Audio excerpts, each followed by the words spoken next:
অনেক অগণতান্ত্রিক বিধি আছে, সেগুলো আমাদের রাজনৈতিক লড়াইয়ের অংশ। কিন্তু নিবন্ধন ছাড়া যেহেতু নির্বাচনের নিজস্ব প্রতীক নিয়ে অংশ নেওয়া যাচ্ছে না, দল হিসেবে অংশ নেওয়া যাচ্ছে না, সেই ক্ষেত্রে আমরা এই নির্বাচন কমিশনের কাছে আমাদের নিবন্ধনের জন্য আবেদন করেছিলাম। সমস্ত যে শর্তগুলো সেগুলো আমরা পূরণ করেছিলাম।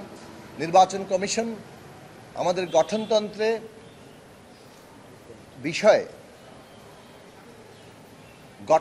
বিষয়ে দুটো আপত্তি উত্থাপন করেছিলেন, যে আমরা অঙ্গ সংগঠন থাকবে না এইরকম কোনো সুনির্দিষ্ট বক্তব্য আমাদের গঠনতন্ত্রে ছিল না।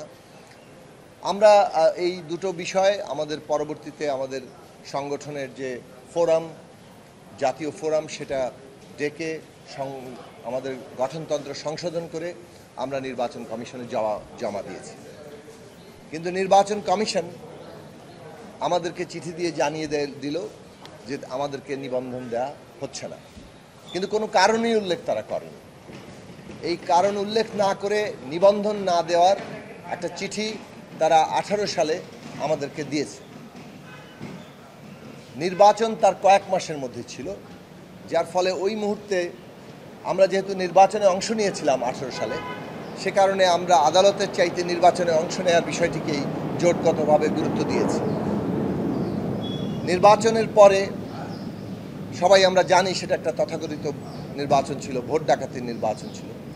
আমরা আদালতের শরণাপন্ন হই এবং ব্যারিস্টার জ্যোতির্ময় বড়ুয়া আমাদের আইনজীবী হিসেবে আদালতে এটা উত্থাপন করেন এবং 11ই এপ্রিল শুনানি শেষে আমরা এই রায় পাই, যার কথা ইতিমধ্যে তিনি উল্লেখ করেছেন, যে লিখিত কপি পাওয়ার 30 দিনের মধ্যে গণসংহতি আন্দোলনকে, রায়ের লিখিত কপি পাওয়ার 30 দিনের মধ্যে গণসংহতি আন্দোলনকে নিবন্ধন দিতে হবে। কিন্তু সেই লিখিত কপি তারা পেলেন, মাস গেল, বছর গেল, তারা সেই রায় কার্যকর করেননি। আমরা যখন আদালতের আবারও শরণাপন্ন হয়েছি বিগত 23 সালে, যে আদালতের রায় কার্যকর করা হচ্ছে না, তখন তারা আপিলের আবেদন করলেন এবং সেই আপিলের শুনানিও আজ পর্যন্ত হলো না। আজকে আমরা জানলাম যে নির্বাচন কমিশনের পক্ষ থেকে এই আপিল পরিচালনা না করার ব্যাপারে তারা সিদ্ধান্ত নিয়েছেন এবং সেটা তারা আদালতকে জানিয়েছেন। ফলে এখন হাইকোর্টের রায় কার্যকর করাটাই তাদের দিক থেকে তাদের করণীয়। আমরা আশা করি নির্বাচন কমিশন দ্রুততম সময়ে হাইকোর্টের রায় বাস্তবায়ন করবে। বিগত 6.5 বছর ধরে আমরা সরাসরি বলা চলে, যেটা একটু আগে আপনারা শুনেছেন, যে হাইকোর্টের রায়ে বলা হয়েছিল যে এইটা অসৎ উদ্দেশ্য, এই আমাদের নিবন্ধনটি দেওয়া হয়নি, এর মধ্যে অসৎ উদ্দেশ্য ছিল। এই যে রাজনৈতিকভাবে আমাদের হয়রানি করে আমাদের উপর একটা নিবর্তনমূলক তৎপরতা চালিয়ে নিবন্ধনের অধিকার থেকে আমাদেরকে বঞ্চিত করা হয়েছে। বিগত ফ্যাসিস্ট স্বৈরাচারী কর্তৃত্ববাদী সরকারের এটাও আরেকটা নমুনা। বাংলাদেশে এই ধরনের আইনগুলো কিভাবে নিবর্তনের এবং অধিকার হরণের হাতিয়ার হয়, সেটা তার একটা প্রত্যক্ষ প্রমাণ গণসংহতি আন্দোলন 6.5 বছর ধরে এই নিবন্ধন নিয়ে যে হয়রানির শিকার হয়েছে তার মধ্য দিয়ে পাওয়া যাবে। এমনকি উচ্চ আদালতের রায় কিভাবে তারা বৃদ্ধাঙ্গুলি দেখায়, সেটাও আমরা দেখেছি এই নিবন্ধনের আমাদের রায়ের ক্ষেত্রে। কাজেই আমরা বাংলাদেশে যে গণতান্ত্রিক সমাজ চাই, সেই গণতান্ত্রিক সমাজে ভবিষ্যতে কেউ আর কোনো দল এইভাবে হয়রানি কিংবা নিবর্তনের শিকার হবে না, সেইটা আমরা প্রত্যাশা করি। সেই রকম আইন, সেই রকম বিধিবিধান এবং সেই রকম সামগ্রিক ব্যবস্থা, উচ্চ আদালত এবং তার নির্দেশনা, তার বাস্তবায়ন, সব কিছু সহ আমরা সেই পরিবর্তনগুলো দেখতে চাই।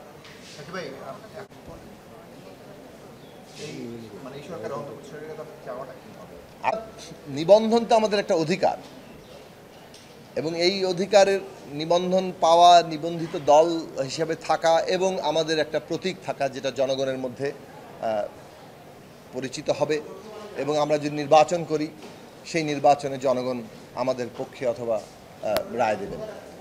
কিন্তু নিবন্ধন পেলেও নির্বাচন না করাও কিন্তু আমাদের অধিকার। কোনো রাজনৈতিক কারণে আমরা নির্বাচন বর্জনও করতে পারি, যেমনটা আমরা 2014 সালে করেছি, 2024 সালে করেছি। এইটা একটা রাজনৈতিক প্রশ্ন। তো এই নিবন্ধনের অধিকারটা আমরা জন্য লড়াই করেছি এবং আজকে আমরা একটা পরিস্থিতিতে হাইকোর্টের রায় অনুযায়ী নিবন্ধন পাওয়ার অবস্থায় এসেছি। রাজনৈতিক বাস্তবতায় দীর্ঘদিনের যে ফ্যাসিবাদ বিরোধী আন্দোলন এবং সর্বশেষে এই ছাত্র জনতার গণ অভ্যুত্থানে ফ্যাসিস্ট সরকারের পতন আমাদের শিক্ষার্থীদের একটা রক্তক্ষয়ী সংগ্রামের মধ্য দিয়ে, এত বড় আত্মত্যাগের মধ্য দিয়ে আমরা যে অর্জন করেছি, সেই অর্জনের মধ্য দিয়ে মানুষের একটা আকাঙ্ক্ষা তৈরি হয়েছে। সেই আকাঙ্ক্ষাটা হচ্ছে কিভাবে এই যে ফ্যাসিস্ট রাজনৈতিক বন্দোবস্ত বাংলাদেশে যেটা কায়েম ছিল সেইটা বদল করে একটা গণতান্ত্রিক রাজনৈতিক বন্দোবস্ত প্রতিষ্ঠা করা যায়। ফলে এই নতুন রাজনৈতিক বন্দোবস্তের প্রশ্নটি আমাদের দেশে একটা গণতান্ত্রিক সংবিধান প্রতিষ্ঠা করা, গণতান্ত্রিক বিধিবিধান প্রতিষ্ঠা করা, গণতান্ত্রিক সংস্কৃতি প্রতিষ্ঠা করা এবং এই সবের মধ্য দিয়ে আসলে একটা গণতান্ত্রিক রাষ্ট্র ব্যবস্থা প্রতিষ্ঠা করার সাথে যুক্ত। সেই ক্ষেত্রে আমরা বলেছি যে অন্তর্বর্তী সরকার ছাত্র জনতার গণ অভ্যুত্থানের ফল, তাদের উপর দাঁড়িয়ে এই সরকার প্রতিষ্ঠিত হয়েছে। তাদের দুটো বড় কাজ, একটা আশু, সেটা হচ্ছে স্থিতিশীলতা আনা, বিচার কার্য শুরু করা এবং দেশে অর্থনৈতিক চ্যালেঞ্জ মোকাবেলা সহ আমাদের শহীদ পরিবার, আহতদের চিকিৎসা, অনেকগুলো প্রশ্ন তাদের সামনে আশু কাজ হিসেবে আছে।